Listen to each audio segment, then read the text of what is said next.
There's a sense of urgency that we all must do something.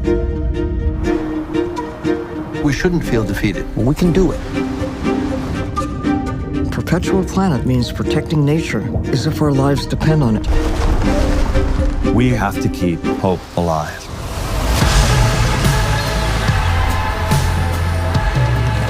How can we use our skills to solve these global problems? I love for my research to have an impact in the life of people. It takes a collective effort from all of us to inspire, to educate. Putting all the knowledge together. Más gente involucrada, más gente. We are not going to stop until we get the job done. It was just the beginning. Fantastic.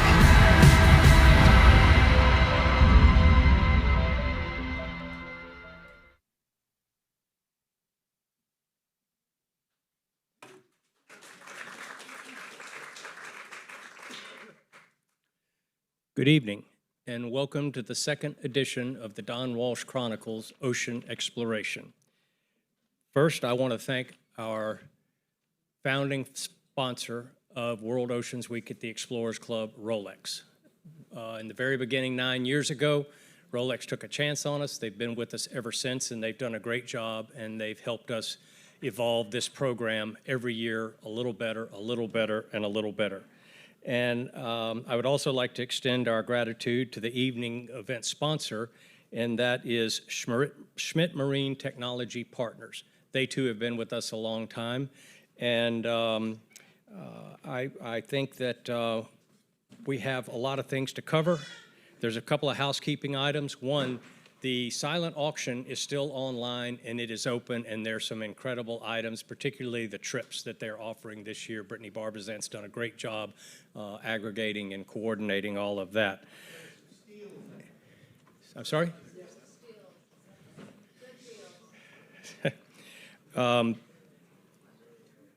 I can really think of no better way to conclude Oceans Week programming than the Don Walsh Chronicles. I want to introduce the moderator for this evening. It is Erica Montague of Schmidt Marine Technology Partners. She'll run the panel and bring our speakers up. And without any further ado, we'll bring Erica up.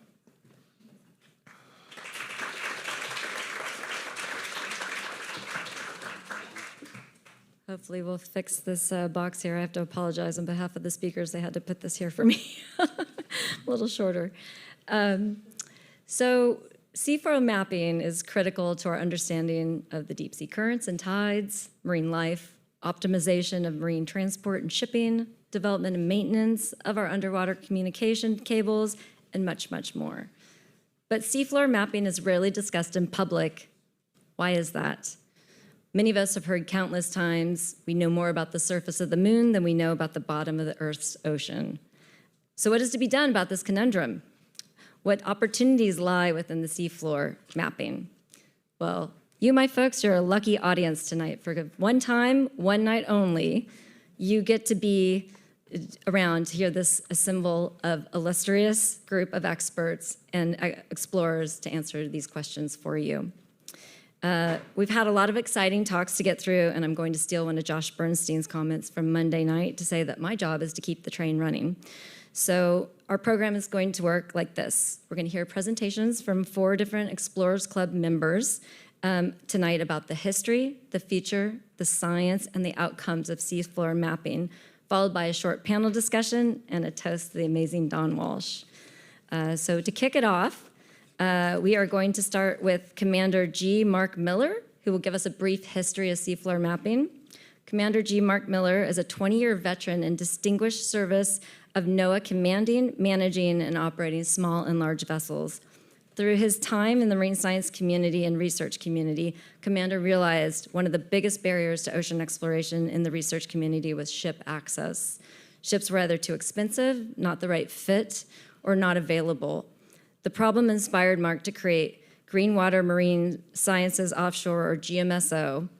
GMSO's global distributed fleet of research vessels serves 3 critical missions: advancing science and exploration, fostering international science diplomacy, and enhancing global rapid response capabilities.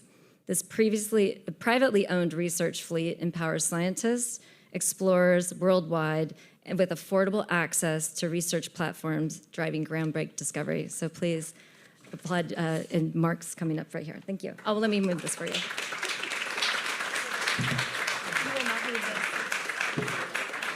There we go. One of the standing rules of the club is never talk after Sylvia. 1, because you don't want to talk after Sylvia. 2, because you get the box. Well, tonight, I'm glad I'm kicking it off because the same rule goes for the group that's going to be talking here shortly. So I'm giving you a brief overview of the history of mapping within 5 minutes, hopefully. So I'm going to be skipping over a whole lot of history, but I'll give you the basic background. So humans have been exploring throughout our entire history, thousands of years, or you could argue hundreds of thousands of years. And an explorer would go out and discover something, a new mountain or a cave, and come back to the village and express that information and pass that information on in the form of oral history.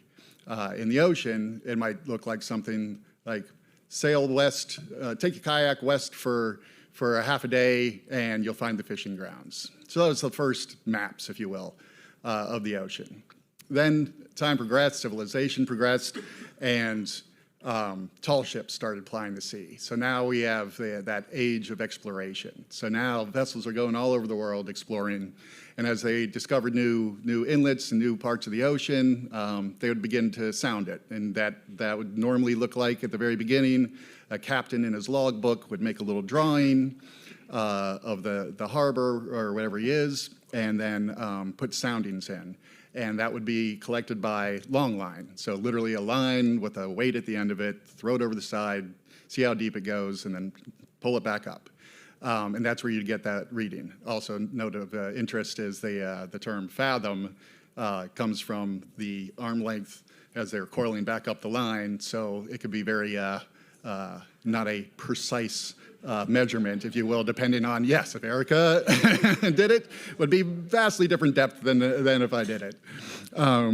So then we progressed, and civilization again progressed, and nation states started exploring. And so the biggest first real systematic mapping of the ocean was Captain Cook. And everybody's heard of Captain Cook, and here's one of his maps of the Southern Ocean. So went around and mapped the Pacific Islands and Australia, and again, using long line and using the stars to make a fix of the location of these soundings. And again, not very accurate. But a point to note is that on many charts today in the Pacific and Australia, it's still Captain Cook's readings on there, which is just the state of where we're at and where we need to go. So after that, in the United States, the U.S. Coastal and Geodetic Survey was established by Thomas Jefferson, and that was the predecessor agency to, one of the predecessor agencies to NOAA, and with the goal of mapping our territorial waters, which has been going on, so that's 1807, so well over 200 years. Another point of note to establish where we're at, after 200 years, we have mapped approximately 54% of the U.S. waters. So we still have a long way to go. Then new technologies came along. That lead line that you threw over the side and pulled up by hand could only go so deep. So now we've come up with winches that could send the same concept, send a weight down to the bottom, pull it back up and measure the depth. So now we started mapping deeper areas, and a lot of that was for running cables across the Atlantic and around the world. You had to map where these cables going to be run, so they'd punch a hole in the ocean and then maybe go 100 miles, because it would take hours to do each sounding, go a few hundred miles, make another sounding. And so we're starting to collect more data, and now you can start to kind of get a picture of sort of what the bottom of the ocean looks like. The HMS Challenger was one of the first big ones doing this, and Challenger Deep. So they were able to actually measure Challenger Deep. So again, that new technology comes along, and we're getting a better picture of how things look down there. Then somewhere around World War II, sonar comes into regular use. And so we're hunting submarines, and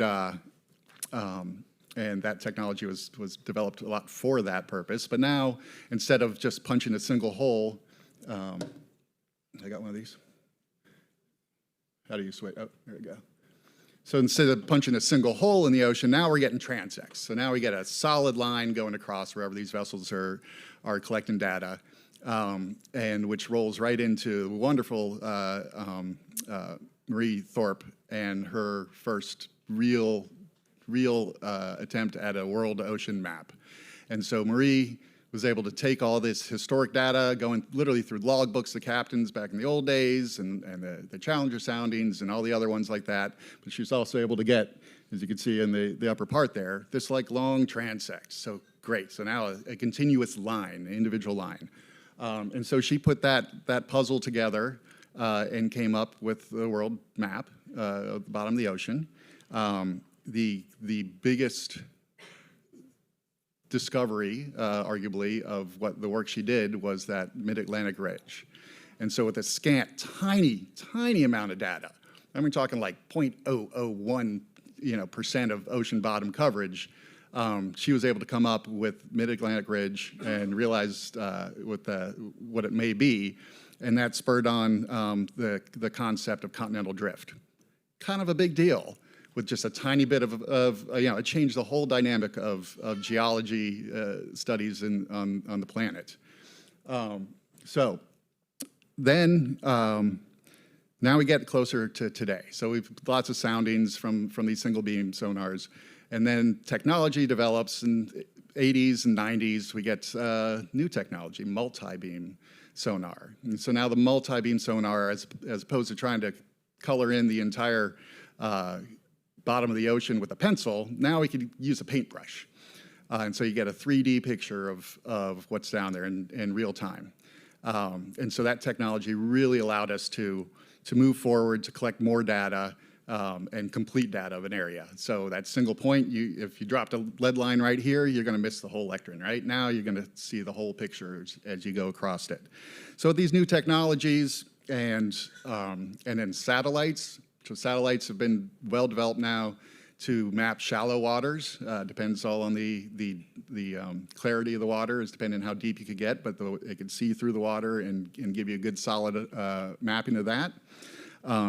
But another point to note is that a lot of those blank spaces on the maps that you see things that don't actually have real good data is from satellite surface level measurements. So you take a satellite and you can see the ocean goes up a little bit, so you're going to guess that there is indeed a big thing underneath it. And if it goes down a little bit, you're going to guess that there's a hole underneath it. And that's the resolution for 74% of the ocean right now, is using gravity to measure the depths. So that technology, again, has continued. We now have AUVs, autonomous underwater vehicles, and surface vehicles, and there's more means of collecting this data out there. And what we're trying to do right now, and what needs to happen right now, is how to systematically and efficiently and affordably be able to get out there and map the rest of the ocean. And so with 74, well, let me put it this way. Imagine Lewis and Clark when they crossed North America. The things they discovered when they were crossing. Heck, we didn't even really know the Rocky Mountains existed before that, right? Like this level of discovery. So right now, with 74% of the ocean unmapped, which is roughly half of the Earth, you think about all the things we're going to find now that we're going to start really systematically looking out there. Like I'm to be a part of this and be on the forefront of it with Victor and team. How cool is that going to be? Like, Victor, you and I are going to get that first phone call and be like, hey, we saw this. Like, oh yeah. So super excited about that. And so, yeah, so great panel coming up here shortly.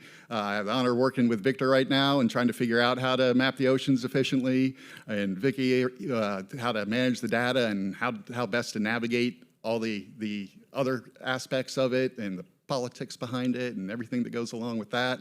And then, of course, Craig McLean, who was my first skipper on my first NOAA ship, so Captain McLean.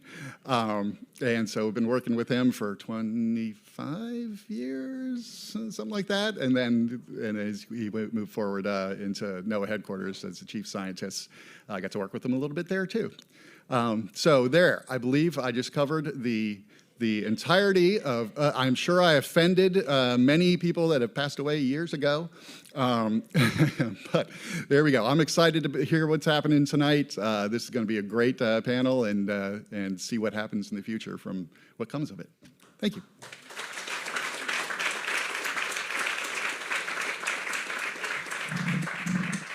Even better than Mel Brooks, I think. So now we're going to hear about the future of seabed mapping. And buckle up, folks. This is the abbreviated version of this person's bio. Victor Vescovo is a venture capitalist with particular interest in aerospace, defense, and life sciences. He received his degrees from Stanford University, MIT, Harvard Business School, and served 20 years in the U.S. Navy Reserve as an intelligence and targeting officer.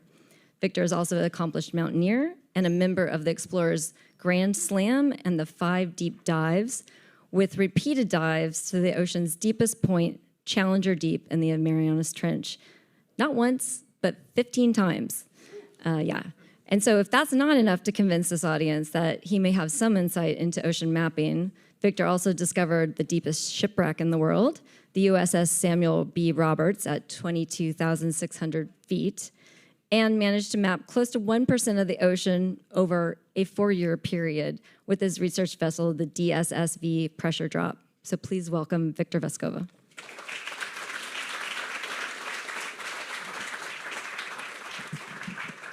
All right, we're going to go through this pretty quickly. This is going to be a bit of a reveal because I am not a marine scientist. I was trained as an economist and a technologist, and the mapping of the seafloor has captured my interest, and I want to work with this community to figure out how we can do it better, faster, cheaper.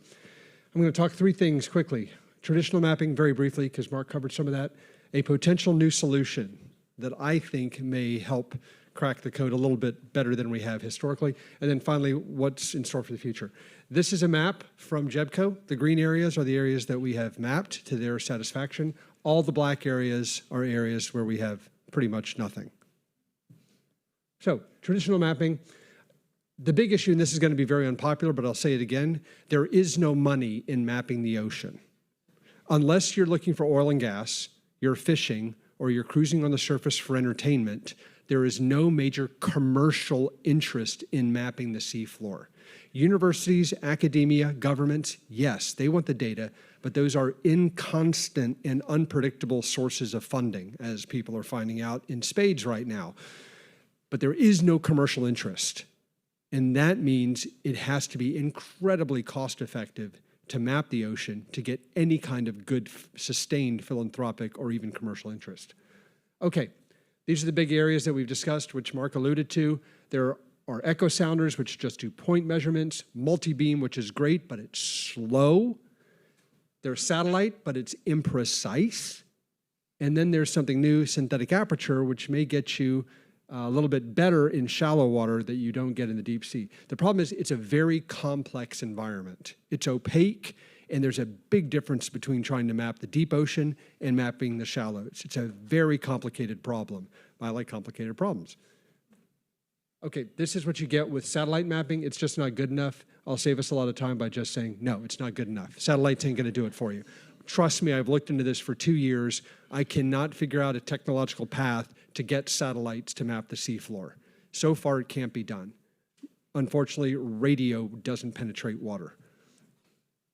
Okay, where are we now with mapping? JEBCO set the very ambitious target of trying to map the seafloor by 2030. They're not going to get there, I'm sorry, but we have definitely spurred, I think, innovation to try and do better than we were. On average, and that's data from the internet, we've on average been mapping about 1 to 2% of the seafloor per year. That's still pretty good because there's 400 million square kilometers of seafloor, but that means it's going to take us, I believe, another until 2061 to do another 80%. Okay? I'll be dead. I'd like not that to happen before we map the seafloor. The problem, the conventional methods to map the seafloor are driven by the people that want to map the seafloor. Governments, academic institutions, and extremely well-funded single-digit philanthropic organizations, and they build big ships. In these big ships, you put sonars on the bottom, but they're multifunction. They can also do marine science. They have wet and dry labs. They do it all. That's what government big research ships do, and they also map, but that makes them very uncompetitive. These ships, believe it or not, cost $20,000 to $100,000 per day to operate. Multiply that by 365 days a year. You can see they are very expensive to operate. I operated one for 4 years, and that's where I got the $20,000 number because I ran it like a business, and it was extremely tough with costs. Minimal this, minimal that, safely, and that's still what it cost. Okay, this is why it's complicated. To my mind, and again, I'm not a marine scientist, so I'm going to offend a lot of them because I'm just going to be very reductionist. There are 3 zones that really make it difficult. The very shallow coastal areas, less than 35 meters, between 35 and 1,000 meters, which I call the nearshore area. I'm sure there's a technical term for it, but that's what I call it. And then there's the deep oceans. Coastal areas are only about 2% of the ocean. Fortunately, you can see it if the water's clear enough. You can map these using satellites using visible light spectra. I've been doing that for the past year, and we've been able to map over 500,000 square kilometers using satellites in visible spectra. But it's only 2%. But hey, you do what you can. About 8% are near shore, between 35 and 1,000. This is maybe the hardest area to map because sonar beams don't spread as far as they do in the deep water. So you have to run very narrow tracks with a ship to get good multi-beam. This is the most expensive area to map. The deep water, fortunately, is about 90%, but that's really good because the sonar beams and multi-beams spread out a lot so you can cover more area with one journey by a ship down a line. And that's what we did on the pressure drop and why we were able to map, almost 4 million square kilometers in 4 years. Okay. You're never going to see this at the Explorers Club again, I almost guarantee you. I was trained as an economist, okay? These are supply and demand curves for ocean mapping.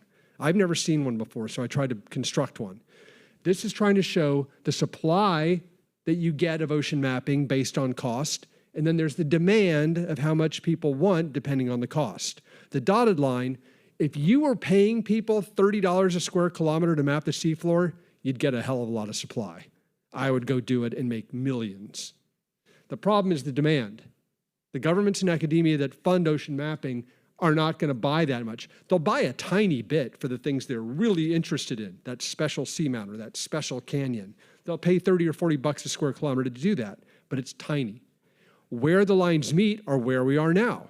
You get about 1.5 million square kilometers per year at about $10 to $15 per square kilometer, which is the average rate of these very large vessels when they map. This is dirty data, but I'll bet this is closer than anyone's ever come up with before. I worked hard on this, okay? The point is the demand curve at the bottom.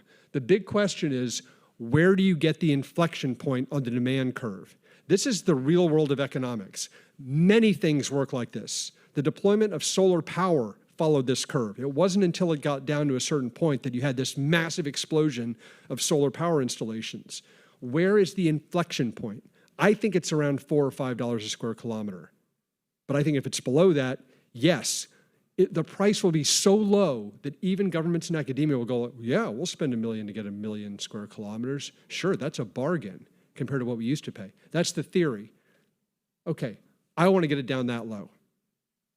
How do you do that? And that's where we get to the next slide. Okay, people keep saying, oh, it's driving my... Drones, we should just use robots. Robots are only part of the equation. Robots tend to be small. Everyone says just to automate everything. The problem is there are big issues with drones. They are actually quite expensive because they have to account for 100% of what could happen to them. They're slow. Their sonars are not as powerful as the ones you can mount on full-powered ships. Their endurance tends to be somewhat limited. Their yield is relatively low. There's heavy regulation of fully autonomous vessels. And what happens when the first multi-million-dollar drone is hijacked and someone strips it for parts? That will happen. Okay, let's give one example. I love Sail Drone. If there are any Sail Drone people out there, I love what you do. The problem is the cost. In their 2023 survey data, which I have access to, that it was published, they did 29 days of mapping. They did about 500 square kilometers. They just announced that they did a big operation in the North Atlantic. This was yesterday that they published this. They did maybe 1,500 square kilometers. It looks like it costs $2,500 a day to rent Sail Drone. They won't sell you one because these are $4 or $5 million platforms. The cost per square kilometer, I'm working out that they can do is about $2.50 per square kilometer. Maybe it's $5, it depends. I was doing it with the pressure drop, my full-powered ship with a crew of 18 at $2 per square kilometer. So it's semi-comparable, but it's still not as cost-efficient as a full-blown ship doing nothing but mapping. Okay, my solution. This is the reveal. How do we actually do mapping of the ocean? You need 3 solutions. Let's start with the part that you can do a lot of volume, the deep ocean. Okay. How do you get down to where you can sustainably generate mapping of the seafloor at $1 per square kilometer? What is the key mechanism to map the seafloor in volume? It's the sonar. The best, biggest, most powerful sonar I know was the one I had in the pressure drop, a Kongsberg EM-124. That's that big bastard in the upper left. That won't fit on a drone. So therefore, how can you get that in the water, keep it moving at its optimum speed at 10 knots, and that's it? It's all you do. Get that sonar on the water. That's what you use. This is what I'm now in the process of designing and hopefully beginning early next year, building. It is a semi-autonomous, minimally crewed, a crew of 1 dedicated to deep ocean mapping. Its only job is to map the seafloor as much as possible at the maximum speed of 10 knots with the minimal crew to absolutely reduce the cost. When you do that, you have a very highly efficient sonar. It's optimized with the most fuel-efficient engines I can find on the planet. 1 crew member that's basically there to mine the store and to kick the sonar if it gets offline. Everything is designed for reliability and simplicity. And you offload all the data by Starlink, which is now available, so you can process all the data offshore. You don't have to have sonar operators on the ship. And you maximize its at-sea time. By the way, that was a picture of the, we were actually doing water testing in Norway of the actual ship design, and it's already passed. Okay?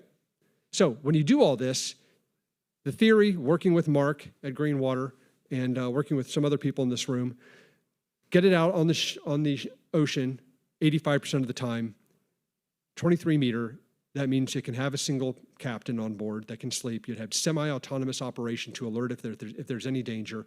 You'd be getting a fuel bill of maybe $500,000 a year. You'd operate this for maybe $1 or $2 million a year. That is a fraction of what the large marine vessels cost per year. Okay?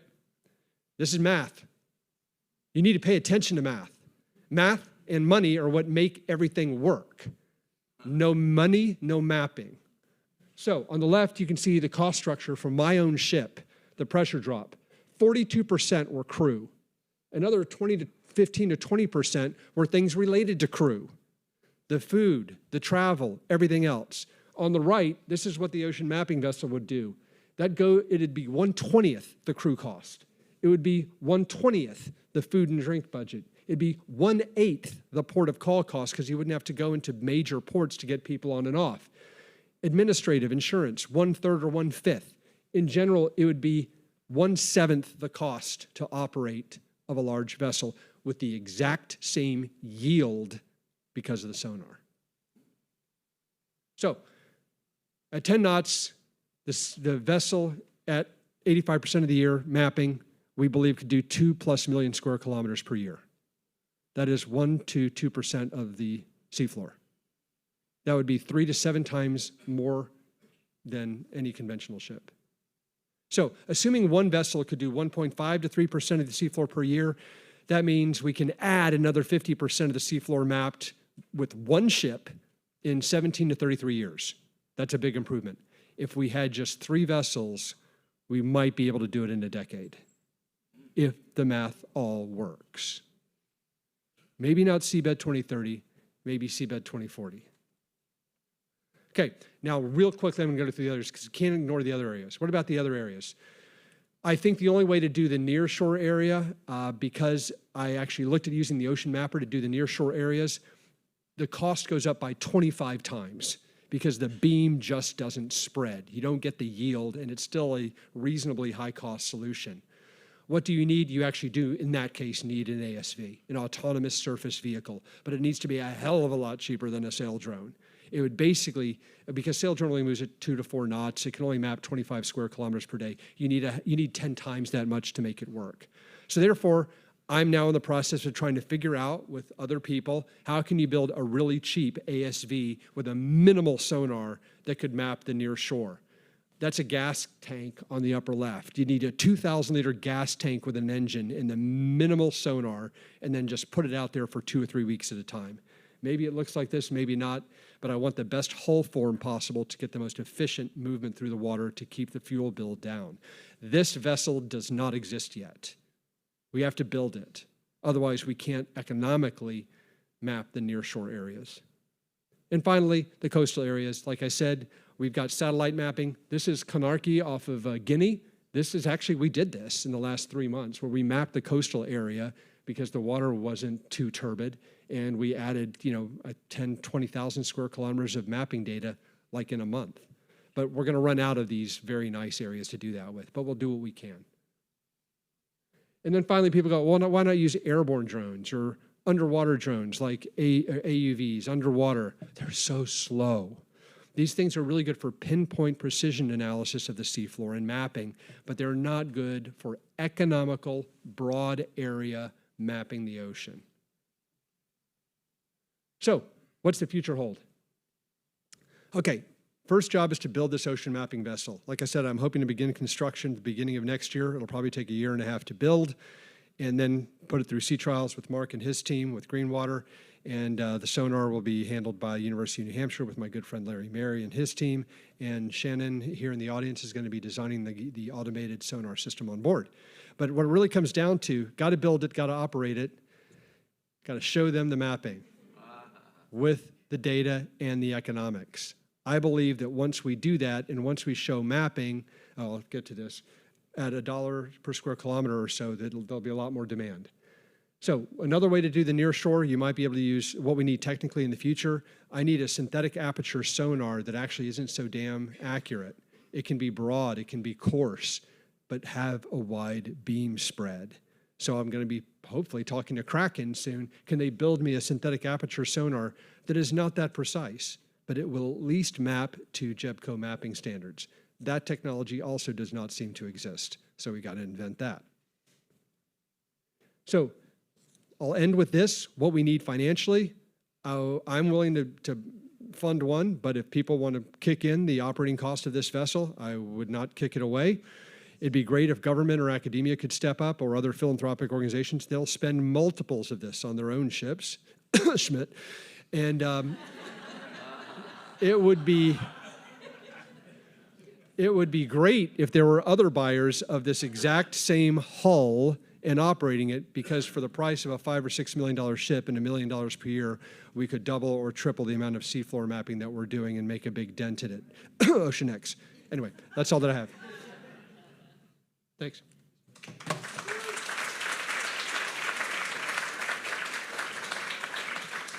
Thank you, Victor. Actually, I'm with Schmidt Marine Technology Partners, not Schmidt Ocean Institute, so I can give you an Osprey tonight, but we don't do ships.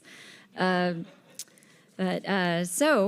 next up, on to the science. It's good stuff here. I'd like to welcome Dr. Vicki Ferrini. She is the senior research scientist at Columbia University Lamont Doherty's Earth Observatory.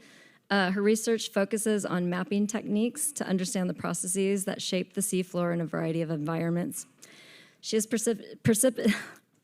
participated in research expeditions around the world, mapping shallow water and deep sea environments using boats, submersibles, towed platforms, and ships, which Victor hates, including Schmidt Ocean Institute's RV Falkor.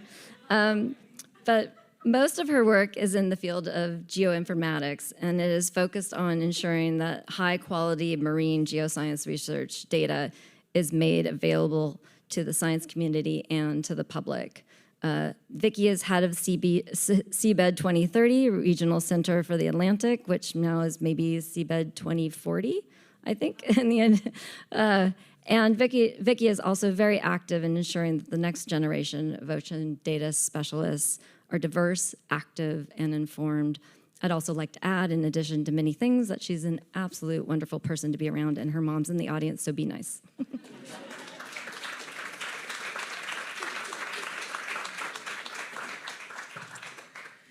Well, thank you for that introduction, and these talks before me have been great. I'm going to really talk about the science of how we do seafloor mapping, so I think I'm going to bridge some of the remarks that have come already and give us a bit of a state-of-the-art or update on where we are currently with seabed 2030 and global ocean mapping. So the big picture, of course, here's the planet, which is mostly covered by water, so we can't see through it. So this means that, as we've heard, we really don't know much about the underwater space or the surface of the planet. Picking up on one of Mark's slides, Marie Tharp worked at Lamont Doherty Earth Observatory, where I work. This is the 1977 World Ocean Map that she led the creation of, along with Bruce Hazen. It was published in 1977 when I was just 4 years old. And it really revealed to the world the shape of the seafloor in a way that had never been seen before. She used vertical exaggeration, shading, and as we heard, very, very little data to put this together and reveal the world mid-ocean ridge systems and many of the other main features on the seafloor. I also wanted to add that I had the privilege of seeing this in real life, one of the original prints at the Library of Congress in November. And to see it in real life is a whole other thing. The saturation of the ink on the paper it's just stunning. So if you haven't been there to see it, I really recommend that you go see it. It is an incredible work of art as well as a cartographic masterpiece. So here's Marie. We saw this picture earlier, but I also wanted to put this quote up because her work then, she recognized, was like putting together a puzzle. And that's very much what we're still doing today. We're working with a variety of different data types to piece together slowly, at a faster rate than it was, but still quite slowly, as we just heard, what the shape of the seafloor looks like. So this is the current suite of sensors that are used, and we heard a bit about them from single beam to multi-beam. There's this different satellite techniques. I really like in this picture that there's a turtle and a bird shown because we actually have data acquired with those platforms. So pressure sensors mounted on these animals that help us understand the depth in a very crude way, but some data is better than no data. And there's also efforts to crowdsource bathymetry data from not just research vessels and government ships, but also recreational boats. So when collecting multi-beam data, it looks like this on the ship, which looks pretty cool, lots of screens. I really enjoy this. The big screen over on the right here is the acquisition software. But as Victor said, it's very slow. This is typically in deep water, it's a 12 kilohertz signal. It takes a long time for it to travel several kilometers to the seafloor and come back before the next ping can be sent. And we get about 4, maybe sometimes 5 times the water depth. So slowly, as the ship is moving, we're just getting a profile under the ship bit by bit.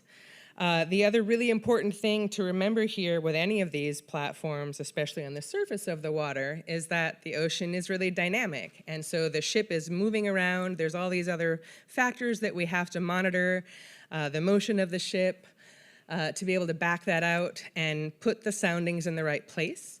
Another really important thing, and to Victor's point about having someone on these vessels, things happen out there that you need to be present to be able to address. Working at sea is messy and it's difficult. Even just bad weather will put bubbles sometimes under the transducers, compromising your signal. So there's a lot happening with acquisition as we collect this data.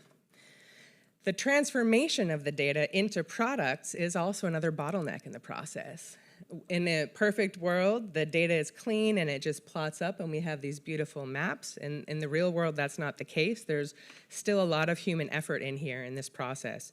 And we are working to try to optimize where to put the human in that loop and where to really try to automate as much as we can, but we haven't reached the point where we can take the human out of the loop. So this is a picture I like to show. It's from the beach where I grew up on Cape Cod.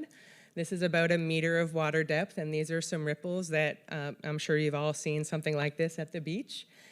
With this kind of technology, we can create these 3-dimensional models of ripples. In this case, these are not ripples in 1 meter of water, but these are ripples in 5 kilometers of water, and these are actually 100 meters tall. So the size of a football field in height, and these are these giant bed forms on the seafloor from deep ocean currents. And we can now see these with sonar technology. We can quantify them and we can start to understand a lot about the processes that shape them, both at the large scale and ultimately at a finer scale. So speaking of moving into the finer scale, this is a map from the East Pacific Rise, one of the most widely studied and long-studied mid-ocean ridges in the world. So from many ships going back here over the years, you can start to have a pretty good understanding of the shape of the ridge and the seamounts around it. The area that's rainbow colored there is a place where this underwater volcano has erupted multiple times. And so when I first was working in this space as an undergraduate, I worked with a gentleman at Woods Hole named Dan Fernari. And I remember going with him to an artist at Woods Hole and having him describe what it looked like out the window at this site. And the artist drew this picture with input from multiple scientists so that we could start to see the details of what it looked like there. And you have to remember, when you're in a submarine looking out the window, it's like you're looking through a straw. You can't see very far. So having this big ensemble view is a pretty big deal. This was in 1994.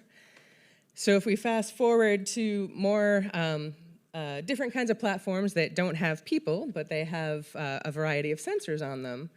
This was not that much later. In 2007, the ROV, Remote Operated Vehicle Jason, went and collected near-bottom multi-beam data with much finer resolution that almost approximates what we could see in this artistic rendition. So this was 25 centimeter resolution, so you could see the kind of details of the shape of the furniture in this room, for example. So the technology is there, but as we heard, getting it to scale and getting it cheap enough to do this globally remains a big challenge. This is some data from just a couple years ago. This is a 1 meter resolution grid over a much larger area. And again, it's getting much more efficient, but it's still very, very costly to collect this. So we heard a bit about how little of the ocean is mapped, and we saw some maps in Victor's slides that show lines that indicate where data exists. But what I like to do is invert the map, because when we draw lines on a global map so that we can see them, we have to make them thicker. So what I like to do is black out the areas where we don't have data. And so this is from last year's JEBCO release, the 2024. This shows you where the gaps are. So every place that is indicated in black here is where we have predicted bathymetry, that very coarse, imprecise resolution, general shape of the seafloor that's derived from a gravity model, basically. So how do we scale this? So the way that I think about this and the way that I think seabed 2030 is really trying to approach it is through the combination of data and knowledge sharing, as well as technology, and partnership and capacity building. These 4 pillars together are really the way that we're pursuing this global initiative. So the seabed 2030 project, which we heard a little bit about, is really meant to accelerate this effort. And I think the way that we can really look at it is it's not just inspiring innovation and catalyzing the development of new technology, such as what Victor just showed us, but it's also bringing together a community in purpose to try to pool together resources and extend the community more broadly, right? So there are many parts of the world that don't have the capacity to map, but they do have the capacity to work with data if we can get data in their hands. Or they have data that they haven't been able to work with, and they don't have the knowledge and the tools to do what has to be done with it to produce the products. So we're really trying to fill in this ecosystem and connect people around the world to get this done. I have this other map on the bottom here that shows the distribution of the depth goals of seabed 2030. And the vast majority of the ocean actually falls in the 400-meter depth goal, resolution goal, because we did this math based on hull-mounted multi-beam systems that are out there in the world, and this seemed like the most reasonable approach to go with. We, of course, would love to see much higher resolution data everywhere, and I think the way that I like to think about this is that the JEBCO map is sort of the canvas. It's the base map, the base layer upon which everything else can be overlain. And hopefully, we're also enabling access to these higher resolution products and complementary data types that are out there. So as Victor pointed out, the progress is relatively slow. However, it's pretty big if you look over the period for which the project has been working or operating. We really are focused on bringing the community together to cooperate and coordinate. There is a lot more data out there. It's easy to think that these numbers that are going up really represent all of the mapping that's being done each year, but that's not quite the case because there's these delays in between acquisition and data sharing. There's delays between acquisition and processing. So there's a lot more data out there. We just don't know how much there is, and we're continuing to work with stakeholders to gain access to it through collaboration. We don't want to just ask them for their data to just give it to us. We want to help them get what they need out of it if we can help them and figure out a way to reach mutually beneficial goals. So one of the things that we are really focused on doing is making sure that while we're building this map, we are also increasing the available data in the public archives. So this is a map from the International Hydrographic Organization's Data Center for Digital Bathymetry, which is operated out of the US from NOAA, out in Boulder. And what you see here, the green lines, which is on top, represent the extent of the data that's in that archive. But then there's all these other lines on the map in different colors that represent data in different archives around the world. And so just getting information together in this interface to show the spatial extent of data that exists is step one. Getting to the point that we have information that we can ask of these layers to understand how new the data is, what the resolution is, all these other questions that we might want to ask when we think about resurveying or where to put our surveying efforts. There's still work to be done. Remarkably, even though we're talking about a pretty simple parameter of just depth, right? There's a whole variety of ways that people are representing this information and putting it on maps. I use this interface a lot within our team to go and try to find data that's not yet in the JEBCO grid to prioritize to bring into the grid. And it's being updated all the time, and it's remarkable to see huge areas coming to light. In terms of technology, we heard some about some of the different kinds of platforms, from uncrewed surface vessels to underwater autonomous vehicles and the satellite-derived bathymetry. But I like to point out that all of this, ultimately, people are at the center of it, and part of the optimization that I think is really important, like I said before, is really figuring out where to put the people power most efficiently. We don't want to keep turning the old cranks that aren't going as quickly enough when we can automate that, but we still need to put people in the loop, and where do we put them to really try to get things moving faster? Partnerships is another huge part of what we're doing in this global space. And I have a few examples here of bathymetry data syntheses, including the one that we curate at Lamont that we can actually trace all the way back to the days of Marie Tharp.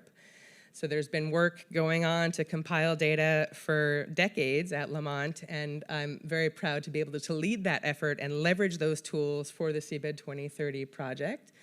But there are other compilations around the world where we're oftentimes drawing on the same archive, the same public archive of data. Not always, but there's some overlap there. But we're all building slightly different products, and we're learning how best to exchange and share the information and the data, really trying to figure out how not to repeat effort and make sure that we don't all process the same data. We actually distribute the workload. And again, all of these projects have additional information, additional data types. Thinking about bathymetry as really the canvas or the base map, you can find your way into a whole bunch of other data types and information products through these systems. So I think the last thing just to emphasize is capacity building. We were a bit slowed down at the beginning of this decade because of the pandemic, so we had to do a lot of things virtually.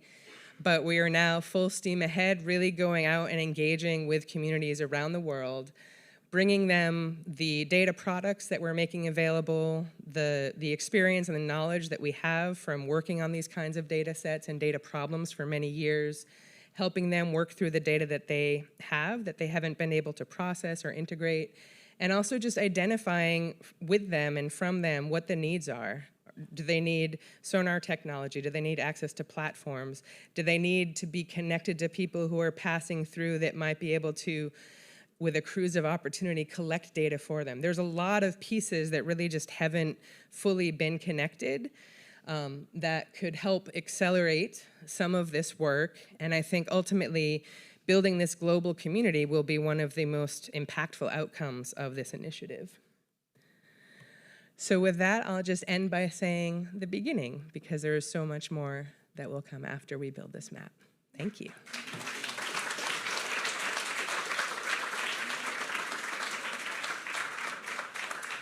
Thank you, Vicki. So we've heard the story of the history, we've heard about the future, and we got a primer on the science of seafloor mapping. So now what to do with all this data? Craig McLean is here to give us a little insight into the uses of seabed data. Craig McLean is a retired assistant administrator for research at NOAA and is an advocate and advisor to academia, philanthropy, and governing bodies. He has over 44 years of experience in ocean science, policy, and marine operations. And for 11 years, Craig served as the U.S. head of delegations to the UN Intergovernmental Oceanographic Commission, delivering focus to ocean mapping, measurements, and observations. In 2001, with only a budget of $4 million, Craig started NOAA Ocean Exploration Program, growing the budget several-fold. This program enabled me to do much of my early exploration research during that period, during the early and mid-2000s, so thank you very much, Craig, for that. Over the last 2.5 decades, Craig has directly hosted 25 marine policy fellows under the John Canas Sea Grant Fellowship Program, giving a starting point to these talented folks who will guide us into the decades to come. In Craig's words, this is what he's most proud of. Craig?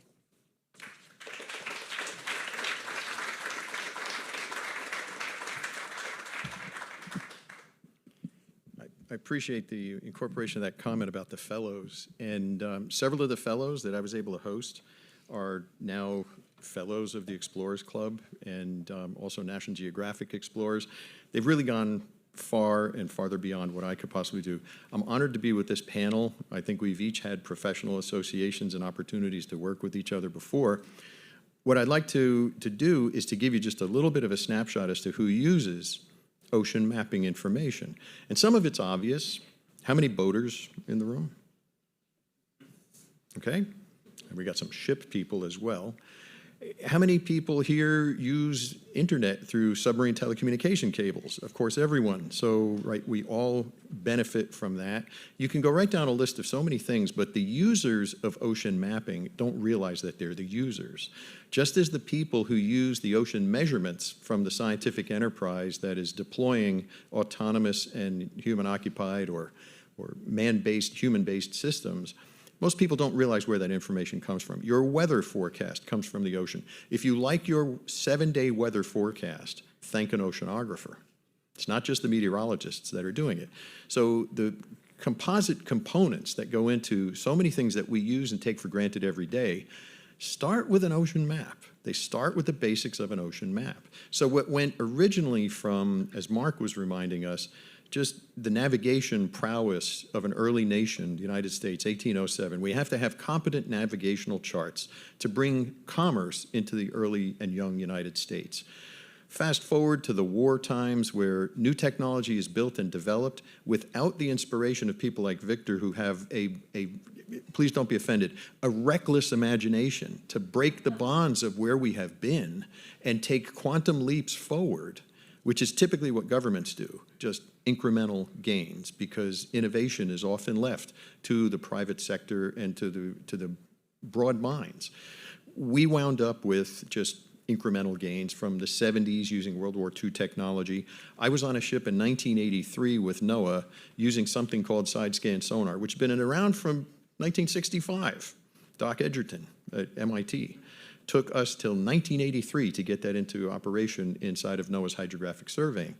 But what we did at NOAA, though the technology lagged, was to basically explore every day that we went to sea, whether it was biological, general oceanographic, or bathymetric. So the exploration mission is something that we've all been very comfortable with, but some of us have been lucky enough to make a career out of it, as Commander Mark has reminded us. Okay, so everyone wants to know what's under the water. And how do you start? Can you make that water visible? We have already discussed that, but the idea is people have that curiosity, but it doesn't go far enough to get the kind of investment that we really need. So if we look here at a quote about what the importance of mapping is, this was in the U.S. National Policy on Oceans. It's also called the Stratton Commission Report. It's also cited as Our Nation in the Sea. It was a 1969 publication. This gave rise to NOAA, but that is the characterization from the National Academy of Sciences as to why it was important. It's ethereal, it's notional, it's academic. Does that motivate the public? No, it didn't really motivate spending. So on planet Earth, we realized that the value of taking away the water, which is really not a lot, if you looked at the size of the sphere that constitutes the earthly band of water, or the body of water, it would be just a tiny portion of what you see up ahead here. So look at, I'm sorry that may not be completely visible, but this is looking at what is called here's another aspect of science, the meridional overturning circulations of the globe. Now that doesn't fit on a t-shirt, nor does it fit on a bumper sticker, but the meridional overturning circulations of northern hemisphere, southern hemisphere, are in part determined by the bathymetry, the bottom portion of the movement of water across the Earth. And marine resources are dependent upon, and our ability to find and harvest, our ability to protect marine resources are dependent upon having good maps of the entire body of water and the submerged portions of Earth. Now you can map something, here's the Titanic, for example, and that's not the charismatic image of the Titanic that you're used to, but if you went over it with either a multi-beam or in this case a single beam bathymetry device, you could have the signal of what's on the bottom to give you the ability to go back and get the kind of images that you're more accustomed to. So the value of submerged historic resources are revealed through these mapping, exploration, cruises, and projects. There was an active undersea volcano that was filmed in 2019. It was a joint project sponsored by the NOAA Exploration Program, National Science Foundation funding the academics, and conducted by the Woods Hole Oceanographic Institution. And at the risk of having a flawed video presentation, not because of the skill of our production team, but because of Craig McLean's skills or lack thereof, I'm just giving you a still shot. But you can Google this and you could see the eruption underwater. Perhaps you've seen it already. To my knowledge, it's the only time that an active eruption had been filmed, and it was just the dumb luck of exploration being at the right place at the right time, the total surprise that there is hot lava coming up from the bottom. So while it's a geological phenomenon and a real curio to be able to see this, it's also a signature of the instability of planet Earth that gives rise to tsunami events. And we know how devastating tsunami events can be. Think back to the Boxing Day tsunami in 2004. Subsequent to this, and very recently, there has been a series of projects that have visited places. Most recently, just this year, the Alvin was in a location where a submerged volcano had been erupting, and the glow of the lava was perceivable, though it was not erupting wildly. One has to be very careful because the temperature of even a hydrothermal vent and the temperature of the glass in the submersible, I would just describe them as generally incompatible. So you can't be very proximate to it, but this visibility and the light that was brought down gave good images for this. So another component of value in mapping and using the devices we are talking about, sonic mapping, allows us to find vents and seeps, and along the United States east, west, and territorial coasts are methane seeps. And the value of these methane seeps may be potential in its commercial exploitation, but they also speak to the stability or instability of the sediments that comprise our coastal environment, including our deep sea environment. But there can be sloughs and movements in the geology that give rise to the displacement of water, which translates then to a wave propagated, and by the time it reaches the surface, we understand that to be a tsunami. This was an amazing surprise. This is Lophelia, and some of you may be familiar with it, some not. This is a genus of deep water hard coral. So if you grew up the way I did as a kind of marine science interested person, you understood that coral grows only in the tropical areas. Well, the more we learn and study and the more we explore, we realize that no, that's not exactly right. There is much more coral in the sea. These are hard corals growing in the deep sea. And this Lophelia bank was the size of half my hometown. And I grew up in Rutherford, New Jersey, just a couple of miles away from here. So the idea of finding such critical, vital habitat, all of this is a fish nursery. And fisheries are dependent upon their ability to find the kind of habitat that they can reproduce and rear young fish eggs into actual, through all stages of life, fish that are then capable of being captured, harvested, or protected, depending upon what society chooses to do with them. But a fishery management council, which can also be code for that body of citizens who recommend fishing regulations to allow enough harvest so that the stock is preserved, but also that there's a profitable incentive for the fishers to continue. The Fishery Management Council, when they heard of this, said they would immediately vote, and did, to protect that area as essential fish habitat. In other words, no fishing in this zone. So the fishers, never realizing this was here, the science community, never realizing this was here, once discovered it had a value other than just the passive intellectual knowledge that we had a huge stand of deep coral. It had an actual beneficial effect in its discovery and in its protection to enable further fisheries development and harvesting of fish stocks.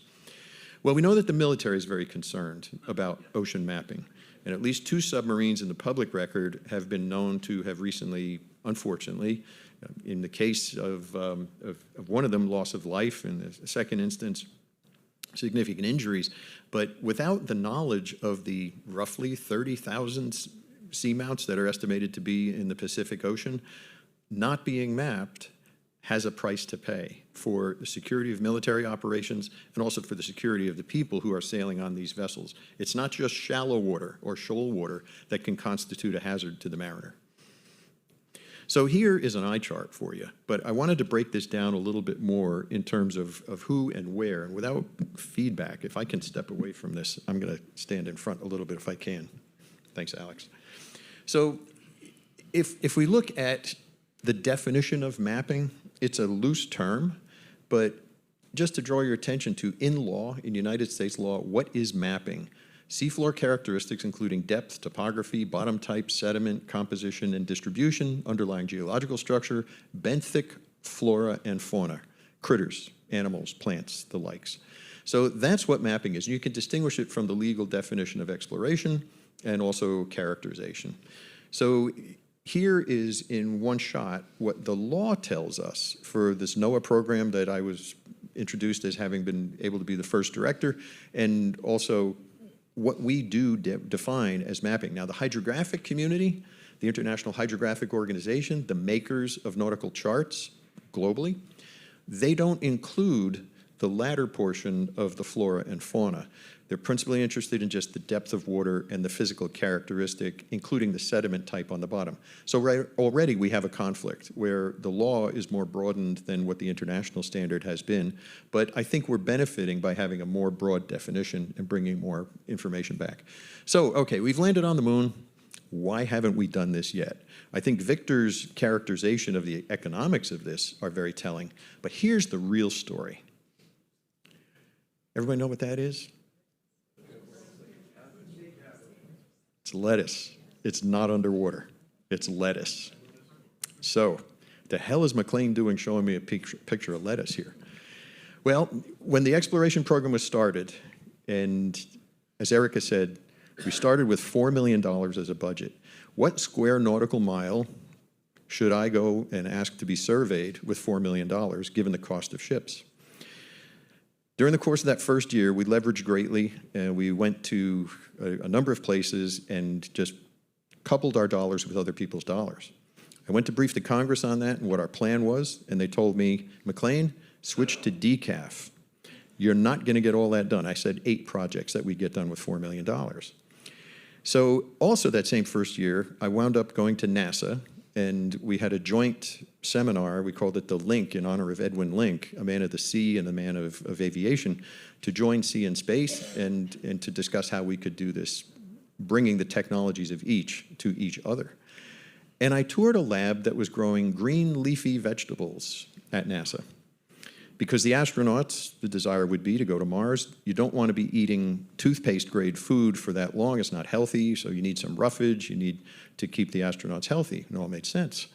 So I asked the folks that were in charge of the Green Leafy Vegetable Laboratory what their annual budget was. Their annual budget was $4 million. So I went back to the Congress, and I asked them why they were giving us the NASA lettuce budget in order to map the world's oceans and to explore the world's oceans. So we wound up doubling, and then the next year I went back and I said, you remember you told me to switch to decaf? Look how many we got done because of leveraging, and this was a kind of a you build it, they will come moment. And I brought a bag of Starbucks with a pound of coffee for each of the members and told them, you need to start drinking Italian roast because look what we get done if you fund us well. And they did. Okay, so here, a quick sweep now. The ideas on the left are the subjects, in the middle are the agencies, and then a few more transdisciplinary subjects that I just want to highlight. So we mentioned safe navigation, whether it's on the sea, approaching harbors, or even deep sea. National defense is very concerned about what the bottom of the ocean looks like because there may be things left behind by people we don't like. And we need to be able to compare the former map with the current map and understand what bits and pieces might be on the bottom that weren't intended to be there. Natural resource management includes fisheries, but it goes beyond fisheries. It's protecting special marine places. We have the National Park Service doing that. NOAA does that through the National Marine Sanctuary Program. But being able to figure out where should we be protecting these areas, we need a map of that. We need the bathymetry. We need the critters, the creatures. We need the fauna and flora defined on it. And then we need to area-based decide where we're going to protect these areas. Every fishing zone in the United States, exclusive economic zone, and that of other nations are based on maps of the ocean. The boundaries and treaties and territories are defined on these maps. They're not just lines at the surface, but they also incorporate and include what rights does a nation have to that which is on the bottom, that which is under the bottom, as in minerals or oil and gas, and also then the creatures that are transboundary and swimming in the water column. And there are different definitions through the UN Convention on the Law of the Sea about this. One of those elements is an opportunity for a nation to expand its reach or expand the territory which is part of that nation's coverage. So in the Law of the Sea is an article that allows an extension of the continental shelf by legal definition, not physically, legal definition of a continental shelf. An Explorers Club fellow, Larry Mayer, and Victor and Mark both have mentioned Larry. Larry started mapping the areas that would be the extension of the United States continental shelf in 2002. And a decade later, roughly, the State Department established an activity to do that with NOAA, the U.S. Geological Survey and Larry at University of New Hampshire with NOAA money where he had been mapping. So we completed that. The United States has submitted, the United States has declared its claim for whatever extension of the continental shelf would be. We couldn't have done that without having mapped those areas with the potential economic promise of return, and it's $1.3 trillion estimated to be the economic return on what those new territories are, recognizing it as having U.S. jurisdiction and control. The territorial expansion notwithstanding, let me jump to pollution and dumping. There are areas where historically we have found a dump site being declared at a time when we thought that dilution was the solution to pollution, that if you put hazardous mustard gas or nuclear waste under the ocean, it would be out of sight, out of harm's way, and no one would know the consequences thereof because dilution would be able to mitigate that. We know that that's not true. We need to know where those areas are. We need to map and find them, and now with sonars of high resolution, we could see individual 55-gallon drums of this nasty stuff that's been put on the bottom by previous generations. Political and naming assertions are very much part of a map. We can look at the former Gulf of Mexico as an example of that. I digress. Enforcement, the notion of who has rights to be in a particular zone or area as attracted to the fishing, as defined by the bathymetry. It's a series of layers of knowledge that's generated by ocean mapping and then brought into case by the activities that we decide to allocate to these areas. So the environmental health zoning, marine protected areas, defined by what we know of the bathymetry. The bathymetry tells us what kind of critters can be found there, and in some cases we extrapolate that, in other cases we look at it directly. The exploration and characterization, I saw the definitions earlier defined in law, but for all explorers, where do you go to look? One of two places.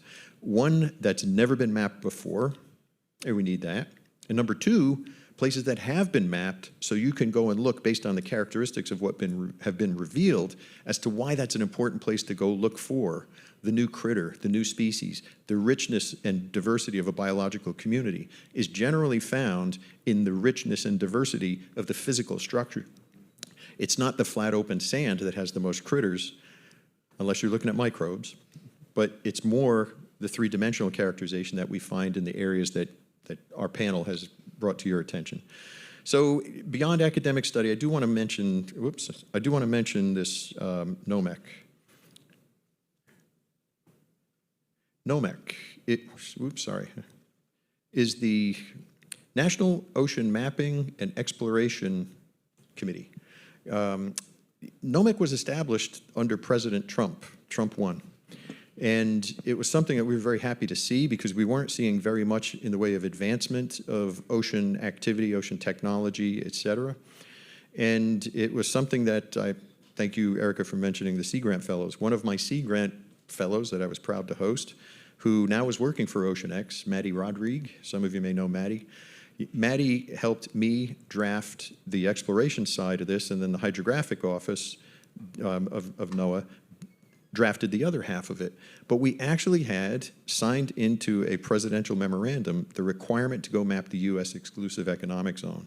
And I think that today will help keep 2 NOAA programs funded and employed while reductions are taken from many other parts of the federal budget, because it's something that was part of what the Trump administration thought was important, and it still is. But no other administration, no matter how kind or affinity-oriented they were to the environment, thought it important enough to generate such a pronouncement as that. So there are ways forward here in all cases. These are all the federal agencies that have ocean mapping uses, and they apply them in law, in missions, and you recognize many of them. NOAA, Department of Energy, Environmental Protection Act, the Federal Emergency Management Agency, if they are still around. BOEM, Bessie. Bessie's the enforcement side of the Interior Department. These two together used to be the Minerals Management Service. The National Geospatial Intelligence Agency, NASA, Navy, National Science Foundation, Army Corps of Engineers, Fish and Wildlife Survey, and U.S. Geological Survey. So each of these agencies either map themselves or contribute and construct to the mapping, but all utilize these ocean maps in pursuit of each of their very varied missions.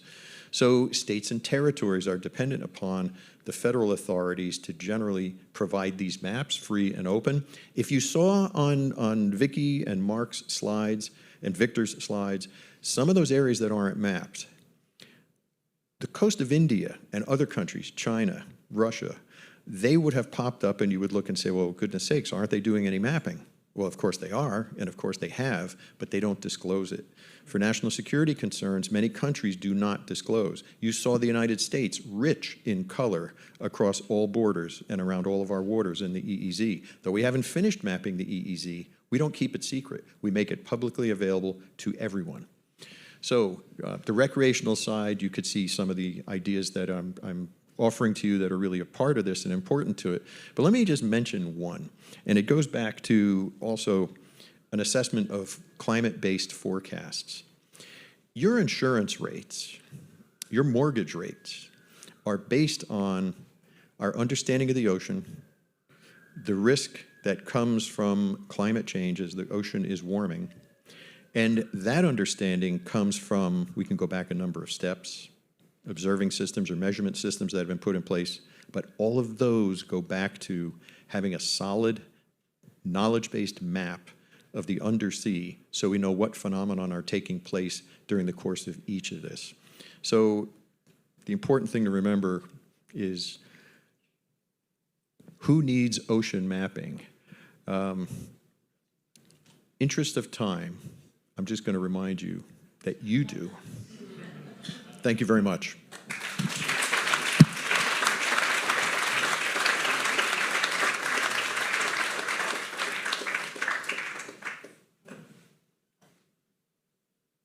Thank you, Craig. So if you can bring the lights up a little bit, I'd invite the panel up here now.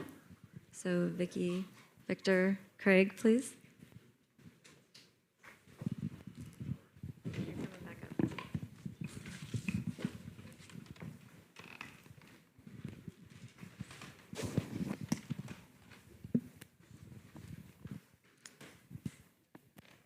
Thank you for all of those talks. All joking aside, we all are here because I think we realize the importance of this, the dire need of it, the timeliness, the challenges of it, the expense of it.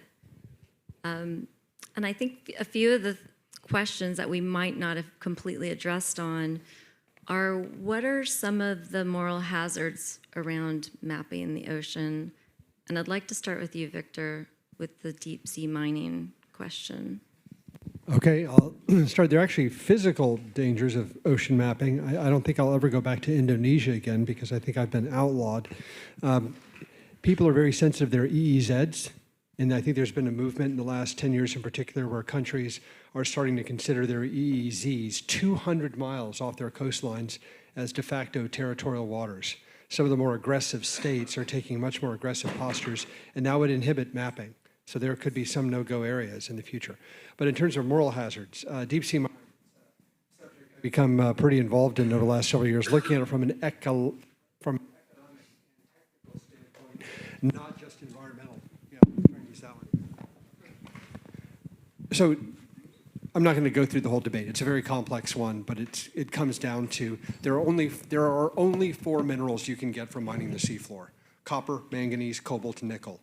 Copper and manganese, you would never mine the seafloor to get them. They're too cheap to find on land. It's really about copper and nickel. Cobalt and nickel. The only reason people got excited about deep sea mining 4 years ago was because most vehicle batteries used cobalt and nickel in their battery technology. That is no longer the case. Now, the majority of electric vehicle batteries, primarily produced in China by CATL and BYD, use lithium iron phosphate. And they are even starting to be replaced by sodium ion batteries. Cobalt and nickel are yesterday's technology. But the inertia of business is that business people, and I'm one of them, don't wake up one day and say, oh, my business model changed, it doesn't work anymore, I guess I'll go do something else. No. As long as they continue to be funded, they will keep banging that narrative to make it happen until they run out of cash. So the moral hazard is, if people think there's something valuable on the seafloor, if they can convince people to give them money, they will go after it and exploit it. And they will use the maps that we're generating to enable it. I'm actually just going to push you a little further on this because you were part of something recently that spoke out against this, and I was just wondering if you might be willing to share a little bit more around that. Oh, which part? I think it was right around our ECAD, when you were on a panel fighting against deep sea mapping. Oh. Chat about that. Deep sea mapping? I've never thought deep sea mining. Yeah. I'm not very popular with the deep sea mining community. I was recently, I did an op-ed for Time magazine where I came out with a very specific set of economic arguments against it. Let me give you one other example on deep sea mining, and I'm sorry I'm monopolizing the conversation here.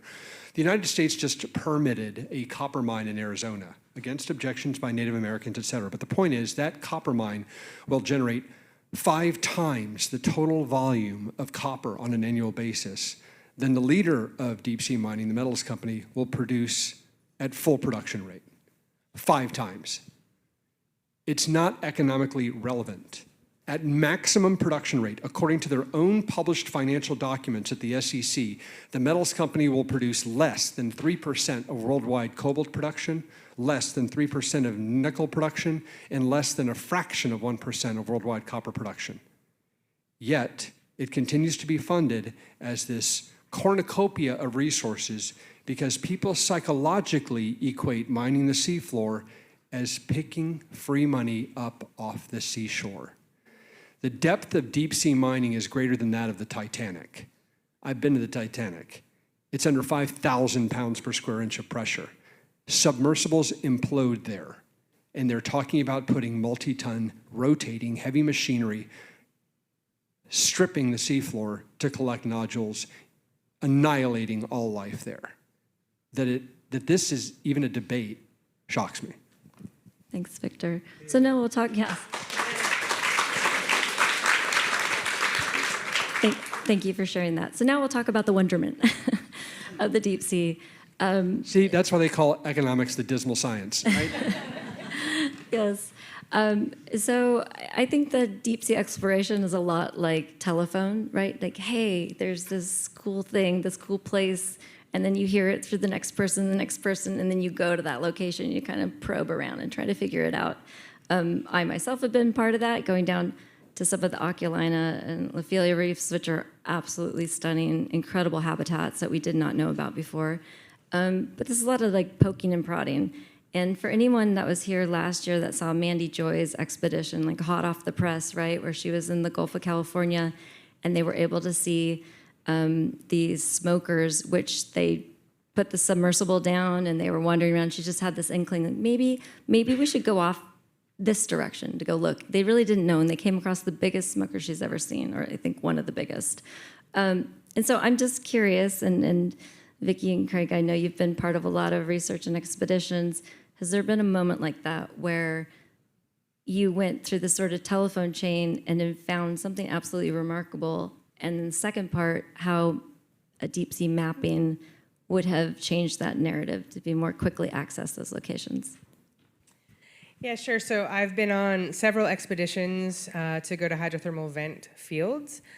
Some of those are visiting known sites where there were reasonably good base maps. Some of them we had no data at all, and some of them we were actually hunting for new vent fields. And so the process of finding a new vent field kind of from scratch is a really interesting layered process where we actually started towing a water sensor looking for a plume signal, and we did some back and forth, and we finally honed in on a particular area, and then we put the submersible down and kind of hunted around looking for it.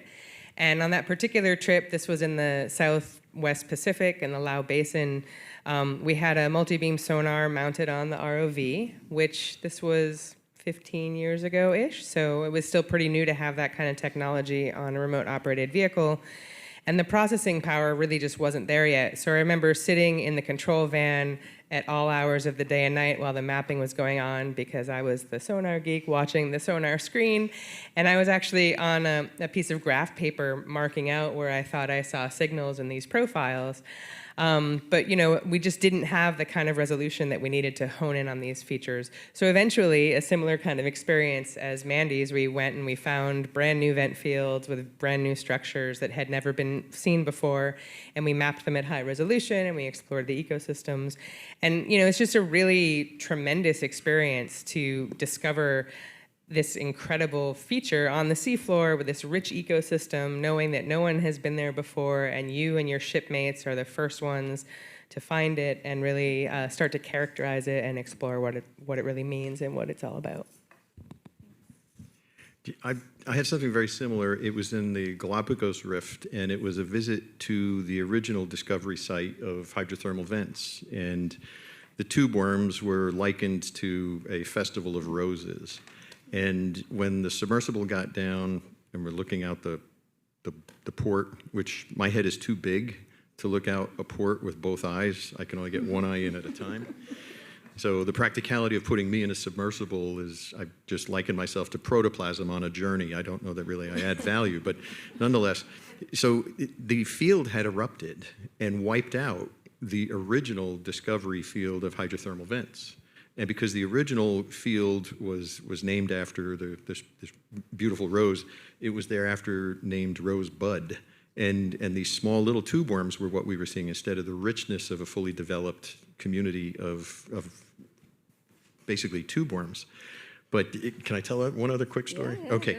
So the USS Monitor, the Civil War ironclad off of Cape Hatteras, which was discovered by good ocean mapping and people surveilling to try and find this very historic United States naval vessel with the very first rotating turret. So during the course of some submersible operations, there are two, you remember the Hyper Branch Clelia. Some people may have dove the Clelia. 2 seats and then a jump seat. Once again, I'm protoplasm, so I'm in the jump seat. And we had excellent maps of the wreck site, including the 3-dimensional version of what the ship looked like, and real experts that knew every bolt size in every piece of that vessel. That guy's in the sub along with the pilot, and I'm in the jump seat. And knew it so well, even T-shirts were made with that image on it. So I'm sitting in the sub, and we're moving, and we're slewing along the keel, at least perpendicular to the keel, to try and find the right frame for the right whatchamacallit. And I'm back there, and I'm saying, no, that 2 more forward. You got to go forward 2 more. We do, and sure enough, there's the device we're looking for. Then that happened 2 or 3 more times during the course of this dive. So the expert fella turns around and he says, "What have you been studying? Because you're nailing it. This is amazing." I said, "I'm just looking at your T-shirt because it's right behind me in front." Real quick, I will interject, though. The most please, impactful moments that people had in the sea, both of my colleagues here, they were in human-occupied vessels. People often say, "Hey, Victor, why do we need human-occupied vessels? You can do it with an ROV or an AUV." I'm a huge proponent of human-occupied vehicles, obviously. But the issue is the direct connection you have with the experience and what you're able to see with your own eyes. That's why they matter. If I can add to that, the first time I went on a deep sea cruise, I was processing the sonar data. This was from the East Pacific Rise, and I had done all my work in a shallow sedimentary environment. So I was accustomed to what the shape of that seafloor looked like. So I was editing out all these apparent flyers. And then the very last dive of the cruise, I got to go down in Alvin, and I looked out the window, and when I got back to the surface, I re-edited all the data because I was wrong.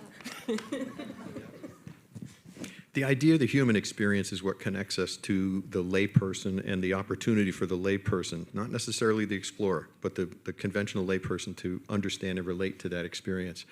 So I was asked by Brian Helmuth up at Northeastern University and Sea Grant and Fabian Cousteau if I would write a paper on humans returning to the sea. And of course, you know of Deep, the company that's experiencing that bold vision as well. And I had to ask them, I said, "You do know I'm the guy that shut down the Aquarius habitat, don't you?" And I only did it because we didn't have the money to keep it going. It's back to my lettuce head. The money for ocean has been the orphan as opposed to the money for space. And we could look further at the commercial opportunities of space. Now, there's great military operational capability and potential in both ocean and space. We've seen most of it in the ocean already, more to come from space. But the idea of civil use of this, it isn't there, and it hasn't really generated the incentive to be supporting it. So I would keep Aquarius going if we had the money to have done so, because the people who come out of it have a story to tell. And that's what people want to hear from. I'm sorry, space is awesome. Going to the bottom of the ocean is like climbing into Cheops' pyramid, into the tomb. It's very ominous, oppressive, but really intense. Going up into space is like going to a Metallica concert. Okay, well, maybe you can bring the cost of that down too, Victor, because I'd love to do that. This was not by design, but every person you see up here has come through the background of doing submersible work. And the OG of that work was Captain Don Walsh. So I think this is incredibly fitting that we mention this because it really does illuminate, even just telling people about the Explorers Club, right? You can't really explain it well until you see it. But of course, we need lower cost ways to see this, to explore, to articulate it, and to turn it into other meaningful and actionable items for climate, for people, for economies. For the interest of time, I'm going to leave each of you with one last question, and I'm sure the audience has many, which they can hound you with during happy hour. But I'd like to ask each of you, is there a particular region of the ocean that you would really love to map, and why? I'll start with you, Victor. Yeah, I was a 20-year Navy veteran, so I have a special attachment to the naval vessels that went down in combat. I would very, very much like to find the other ships that were lost at the Battle off Samar in 1944. To do that, we need detailed maps at 8,000 to even 9 or even 10,000 meters to hopefully find the Gambier Bay and the hull. I would love to find those wrecks, and I'd need maps to do it. One of the places that I'm really fascinated by is actually the Bay of Bengal, the meandering channels on the seafloor that single pass of a ship by single pass of a ship are starting to come into focus are really beautiful and fascinating. So I'd love to complete that map. A lot of choices, but I remember asking Larry Mayer, who's been mentioned several times, an Explorers Club fellow, after the disappearance of MH370 in the southern Indian Ocean, and you saw the large swath where the government of Australia had paid to map those areas, and the remnants of that aircraft was not found. I asked Larry, is there a place in the Atlantic that could be similarly described where our knowledge of it is so primitive that we would actually deploy autonomous craft to map at a depth that they were incapable of operating? In other words, the reconnaissance there was, I think, 5,000 meters. It turned out to be 7,000 meters. And Larry said, oh, yeah, let me show you. And he pulled out a North Atlantic map and drew a bunch of circles on the areas that had as poor a reconnaissance. And think about it. We have fought 2 world wars and a Cold War across just the North Atlantic, and we still don't have the competent and societally rewarding maps of those areas just yet. So, okay, McLean's coming in with a real low ball, nothing exotic, the North Atlantic, but that's our backyard for at least half the country, and we still don't have a good map of the North Atlantic. Great, thanks. And I agree, Larry Mayer is amazing, and we do fund him, so I'm happy about that. Well, thank you so much to the panel and also to Mark Miller. And I think at this point, we're going to conclude with something special to contribute to Don. If I can ask everybody to sit tight for just a little bit longer, we're going to have a lot of moving pieces here real quick, but I don't think there's any better way to end the last program for World Oceans Week than to commemorate Don Walsh, who was the inspiration for this program being established last year. One of the things you'll see over there is Mark Brian Brown pouring Malbec in a very interesting piece of glassware. Anybody that spent any time around Don would know as the sun got low in the sky, he would usually comment, I sure could use a jar of Malbec about now. So I thought jar was some naval term like a tot of rum or something like that. So when we decided we were going to go ahead and do this toast, I was going to find out what the jar was. And I thought, a Leyden jar, whatever. I looked all over the internet, couldn't find anything. So I called his son Kelly, and I said, Kelly, your dad used to talk about a jar. What was it? He goes, chipped beef jar. I said, what? He said, yeah, you know, like you dried meat. They come in a vacuum sealed jar. Dad used to love chipped beef on toast. And he would save the jars and use them as drinking glasses. So, fast forward, Publix on Highway 1792 in Winter Park, Florida, had them in stock. They've been delabeled and made fit for human consumption. But anyway, we're going to toast Don with a jar of Malbec and his influence on this club and a lot of us in it. If I could get you to ring the bell, Mark. No, other Mark, G Mark, the OG Mark. We will do that. And Victor is going to give us a toast.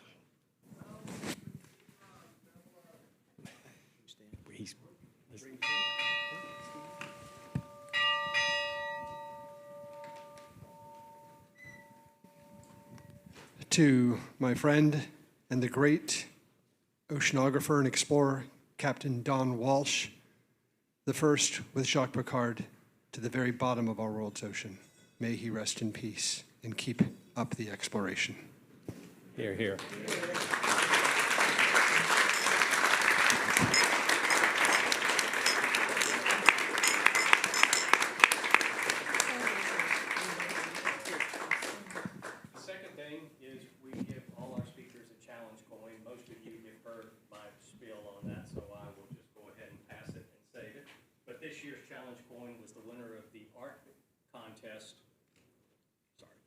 Was the winner of the art contest that we had for various school students around the country on our ambassador species. And she drove, the winning was a prize from a girl in Jacksonville who was up here day before yesterday. It was the salmon. So when you see it, and they're for sale down there. Also, go online tonight, look at the silent auction. That support helps fund programs like this at your club.